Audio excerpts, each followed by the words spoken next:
국회 입법데이트의 이익선입니다.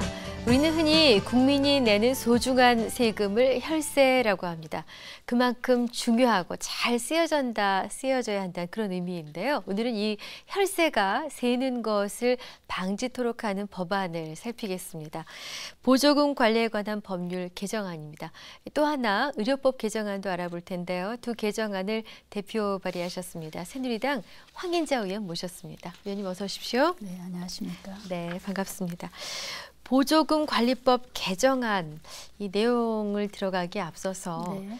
보조금이라는 것이 어떤 의미라는 건 시청자 여러분도 대략은 아시겠습니다만 법률이 말하는 현행법이 말하는 보조금은 정확하게 어떤 개념입니까? 네, 현행법에서 말하는 네. 보조금이란 이제 국가 외의자가 네. 수행하는 그 사무나 사업에 대해서 국가가 이를 조성하거나 또 재정 지원을 할 필요가 있어서 네. 교부하는 보조금을 말합니다. 네. 그러니까 다시 말하면 어디까지나 재정 주체는 국가이고요. 네. 그다음에 이제 사업 주체는 이제 보조 사업자라고 하는데 네. 이제 이 관계에 있어서 이제 보조 사업자들이 그 정부의 그야말로 국가의 혈세인 이 보조금 예산을 부정수급하거나 하는 이런 도덕적 해이가 많아서 네. 그런 거 왕왕 언론에 보도되고는 합니다만 네네. 이 부분 그래서 주무부처가 기획재정부거든요. 네. 기재부가 최근에 이제 2015년도 국고 보조 사업 네.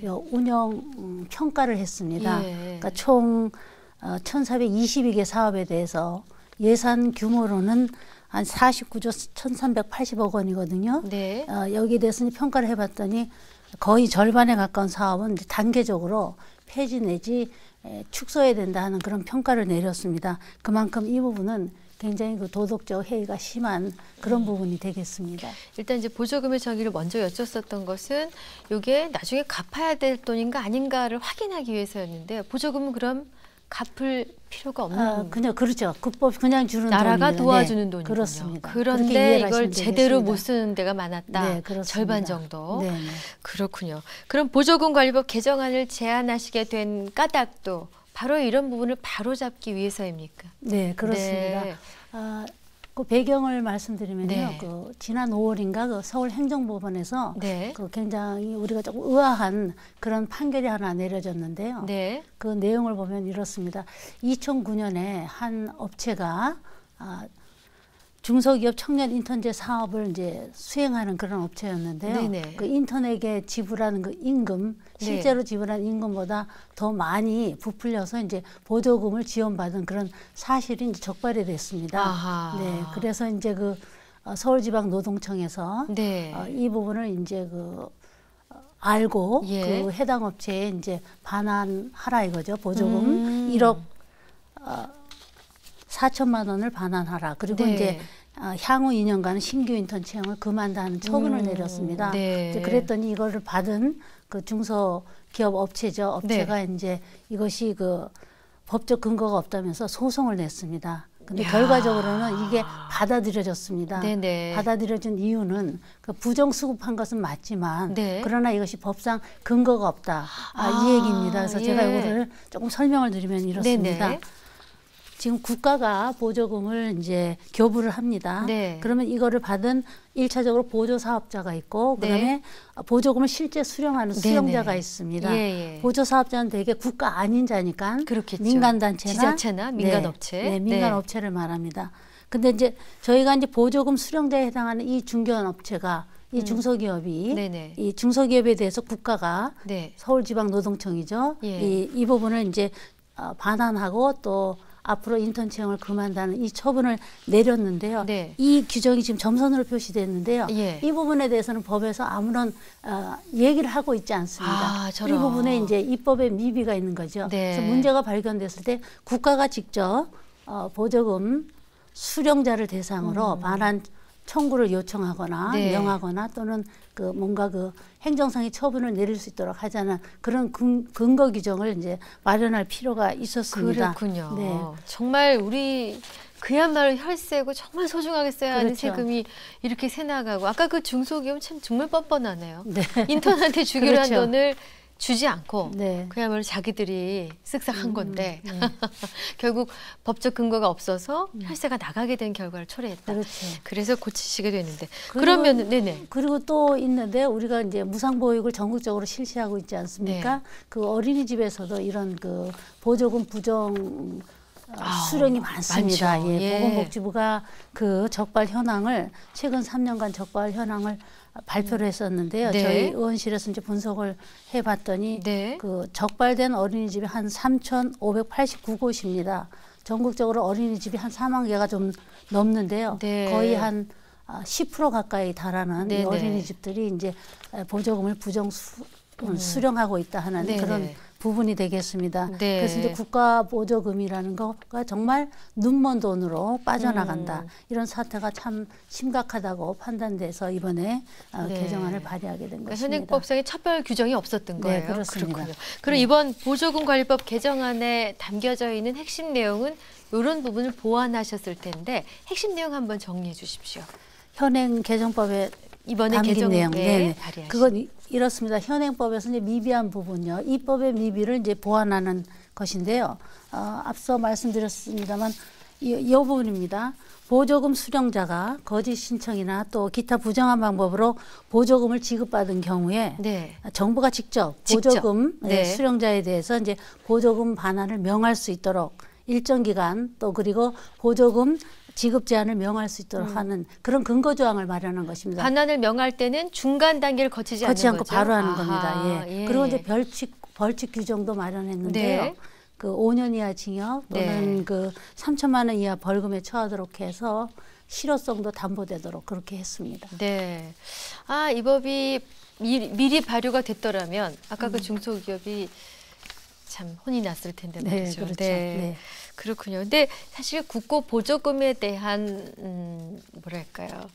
생각들이 좀 해이해진 것만은 사실인 것 같습니다. 네. 왜냐하면 국고 보조금은 눈먼 돈이다. 그렇죠. 이건 뭐 쓰면 좋은 거 받으면 좋은 거다라는 네. 생각들이 사실 있어 왔는데 이번 개정안이 국회를 통과해서 우리의 혈세가 새는 것을 막을 수 있을 것 같습니다. 조금이나마. 네. 이번 개정안의 국회 통과 전망 어떻게 네, 보시는지요? 이번 개정안 발의하고 동의 서명을 받는 과정에서 네. 많은 의원님들이 이제 공감을 해 주셨기 때문에 예. 본회의에서도 그렇게 무난하게 통과될 수 있을 것으로 그렇게 보고 있습니다. 네. 그리고 이와 관련해서 최근에 국민권익위원회에서도요, 그 공공재정 부정 청구 등 방지법 네네. 제정법안인데요, 예. 이 법안을 내놓고 있고요. 네. 기재부에서도 그 보조금의 부정 수급 문제에 대해서는 그 네네. 강력 대응하겠다 하는 그런 태세를 갖고 있어갖고 조만간 네. 국회에서 이 문제가 심도 있게 네네. 심의가 될 것으로 그렇게 기대를 합니다. 정말 기대가 큽니다. 네. 예.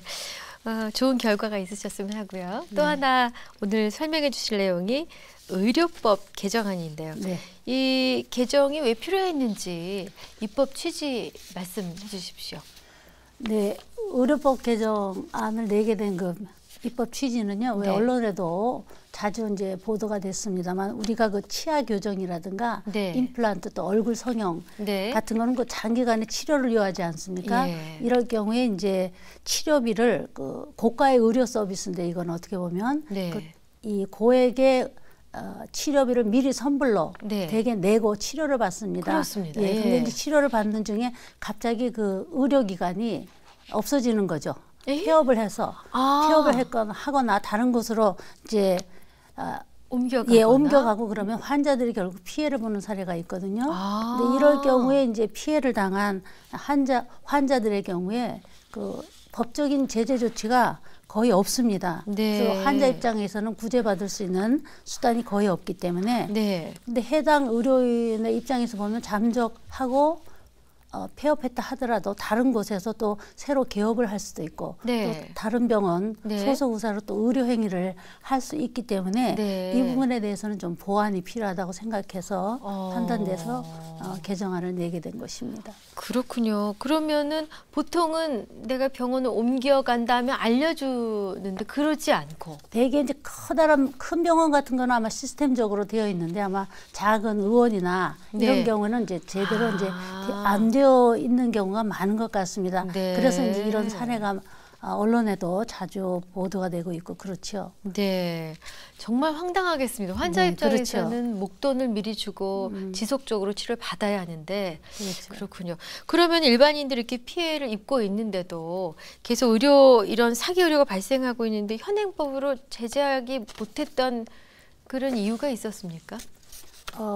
네, 지금 현행법상에요. 네. 이 지금 해당 의료인에 대해서는 형법상 사기죄 등을 적용하는 방안이 있을 수 있습니다. 네. 방안을 생각해 볼 수 있는데 이 경우에 이제 사기죄로 인한 처벌 보면요. 개별 사안에 따라 10년 이하의 징역이나 네. 2천만 원 이하의 벌금에 해당될 수 있지만 이후에 네. 벌금을 내고 또 10년 이하의 징역 받더라도 해당 의료인이 다시 개업을 하거나 네. 다른 병원의 소속 의사로 의료 행위를 하는 데는 또 아무런 지장, 제재가 없습니다. 이것이 이제 예. 현행법상의 문제점으로 저희가 예, 봤기 예. 때문에 사실상 의료인에게 2천만 원 이하의 벌금이 그리 큰 액수는 또 아닐 수도 있거든요. 임플란트 환자 한 뭐 몇십 명 그렇죠. 이렇게 목돈 받아 넣고서는 충분하죠. 뭐. 예, 그래서 예. 이제 좀 더 그 강력한 제재 수단이 필요하다 하는데 그런 공감하실 수 있을 것 같습니다. 우리 시청자 네. 여러분들께서도.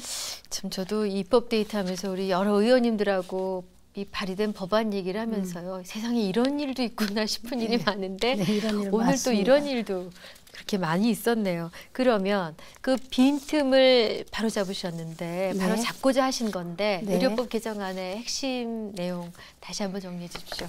이번 현행법상의 의료인의 결격 사유하는 조항이 있습니다. 네. 이 조항에서 이제 가령 허위 진단서를 작성하거나 업무상 비밀을 누설하는 등 형법상 규정의 위반이라든가 또 마약류 관리에 관한 법률, 약사법 등 의료 관련 법령을 위반해서 금고 이상의 형을 선고받고 네. 그 형의 집행이 종료되지 아니하였거나 집행을 받지 아니하기로 확정되지 아니한 자는 의료인이 될 수 없다고 현행법은 그렇게 규정하고 있습니다. 네네. 이 같은 결격 사유에 하나를 더 저희가 이제 추가하는 것인데요. 네. 지금까지 말씀드렸다시피 네. 의료인이 진료를 받은 후에 그에 상응하는 의료 서비스를 제공하지 않거나 진료비를 네. 환급하지 아니한 채 의료기관을 폐업하여 형법상 사기죄로 금고 이상의 형을 선고받은 경우를 이제 포함하도록 한 것입니다. 예, 그렇군요.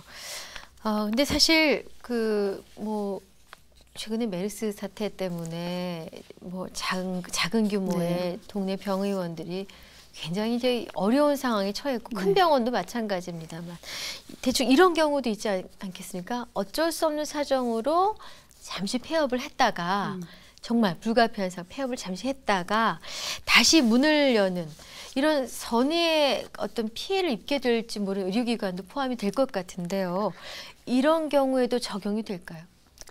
네, 그 부분은 저희가 입법 과정에서도요, 신중하게 검토가 됐었는데요. 네. 의료기관 역시 넓게 보면 사업자거든요. 네. 그래서 이제 경영상의 문제로 부도가 나는 경우가 있습니다. 아. 따라서 이제 진료비를 환급하지 아니한 채 폐업한다고 해서 모두 결격 사유가 되는 것은 아니고요. 네. 형법상 사기죄로 금고 이상의 형을 선고받은 경우에만 해당하도록 해서 최소한의 안전장치를 마련해 놓고 있습니다. 네. 그리고 형법상 사기죄라 하면 그 사람을 기망해서 네. 재물의 교부를 받거나 네. 또 재산상의 이익을 취득해야 하는데요.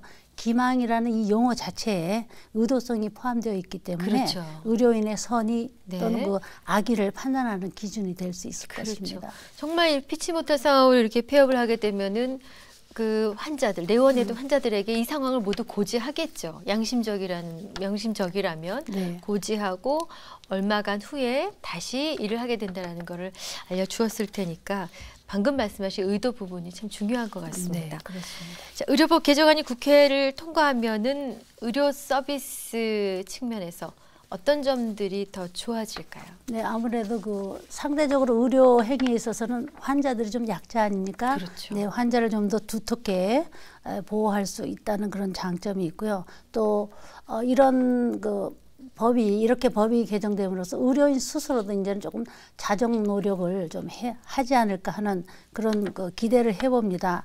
사실 우리 의료인들은 히포크라테스 선언을 하지 않습니까? 네. 의료인은 이제 환자의 이득만을 위해서 의료 행위를 할 것, 또 네. 그리고 청렴과 숭고함으로 의료 행위를 할 것, 이런 선언을 하고 있습니다. 네. 그렇기 때문에 사실상 그 의료계에서 자정 노력이 있었다고 한다면 굳이 이렇게 제가 법안 발의를 안 했을지도 모릅니다. 그 부분은 네. 조금 아쉬움이 있습니다만 어쨌든 이 법 개정을 통해서 의료계도 스스로 이 부분에 대해서 도덕적 해이를 막을 수 있는 그런 자정 노력이 좀 있지 않을까 그렇게 또 기대를 해봅니다. 네, 스스로의 자정이 더 중요하겠지만 필요하다면 이렇게 법적인 구속력을 갖고 네. 자정할 수 있는 계기를 그렇습니다. 마련하는 것도 의미가 있어 보입니다. 자, 좀 다른 얘기입니다만 올해 주력하기 위해서 계획 중이신 또 다른 입법 계획이 있으신가요?